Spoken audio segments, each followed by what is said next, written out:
আমি না বেশ কয়েকদিন ধরে একটা জিনিস নিয়ে খুব টেনশনে আছি।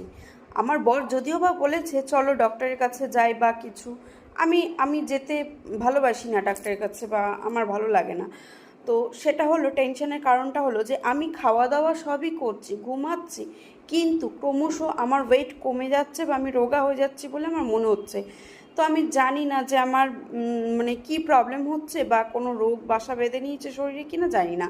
প্রথম কথা, দ্বিতীয় কথা, বিয়ের আগেও কিন্তু আমি রোগাই ছিলাম, তবে আমি মোটা হয়ে গেছিলাম।